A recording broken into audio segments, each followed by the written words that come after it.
எடப்பாடி மீது அதிருப்தியில் திடீரென திமுகவில் இணைந்தார் திண்டுக்கல் சீனிவாசன்.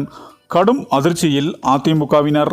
அதாவது ஜெயலலிதா பிறந்தநாள் விழா அதிமுக தலைமை அலுவலகத்தில் கொண்டாடப்பட்டது. இதற்காக கட்சி மூத்த தலைவர்கள் அதிமுக அலுவலகத்திற்கு வந்திருந்தனர். ஜெயலலிதா சிலைக்கு மாலை அணிவித்த பிறகு திண்டுக்கல் சீனிவாசன் புத்தகம் ஒன்றை எடப்பாடி பழனிசாமியிடம் கொடுக்க வந்தார்.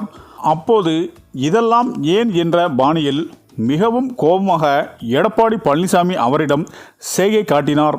தமிழக முன்னாள் முதல்வரும் அதிமுகவின் மறைந்த பொதுச் செயலாளருமான ஜெயலலிதாவின் 77வது பிறந்தநாள் கொண்டாடப்பட்டது.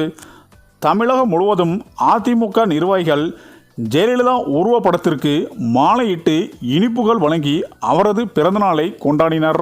மேலும் கிராமங்கள், நகரங்கள் என பல்வேறு இடங்களிலும் அதிமுக நிர்வாகிகள் ஜெயலலிதா பிறந்தநாளை கொண்டாடினர்.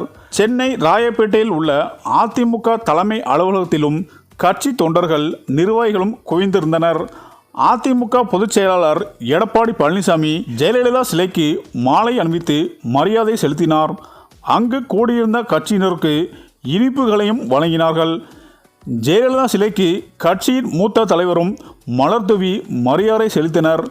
அப்போது அதிமுக முன்னாள் அமைச்சரும் கட்சியின் பொருளாளருமான திண்டுக்கல் சீனிவாசன் எடப்பாடி பழனிசாமி ஜெயலலிதா புகைப்படத்தை முகப்பாக கொண்ட புத்தகம் ஒன்றை அளித்தார். இதை கவனித்த எடப்பாடி பழனிசாமி இதெல்லாம் வேண்டாம் என்று சொல்வது போல ரியாக்ட் செய்தார். ஆனாலும் திண்டுக்கல் சீனிவாசன் விடாமல் அந்த புத்தகத்தை வழங்க சற்று முகம் மாறிய எடப்பாடி பழனிசாமி புத்தகத்தை வாங்கி அருகில் இருந்த KP முனுசாமியிடம் ஒப்படைத்தார். மேலும் திண்டுக்கல் சீனிவாசன் ஏதோ சொல்ல வர அதையும் காதில் போட்டு கொள்ளாத போல அங்கிருந்து சட்டென நகர்ந்தார். இந்த வீடியோ சமூக வலைதளங்களில் வைரலாகி வருகிறது. மேலும் அதிமுக கட்சி நிர்வாகிகளுக்கு இடையே கருத்து வேறுபாடு ஏற்பட்டிருப்பதாக அரசியல் வட்டாரத்தில் பேச்சு அதிகரித்து உள்ள நிலையில் திண்டுக்கல் சீனிவாசனிடம் கோபப்படும் வகையில் எடப்பாடி பழனிசாமி நடந்து கொண்டதும் அது அரசியல் வட்டாரத்தில் கவனம் பெற்றுள்ளது.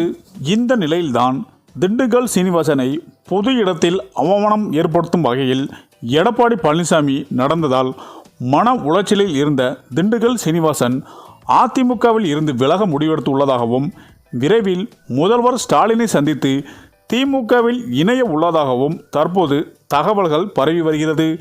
இந்த தகவல் அதிமுக தலைமையான எடப்பாடியை கடும் அதிர்ச்சியில் ஆழ்த்தியுள்ளது என அரசியல் வட்டாரங்கள் கூறி வருகின்றனர்.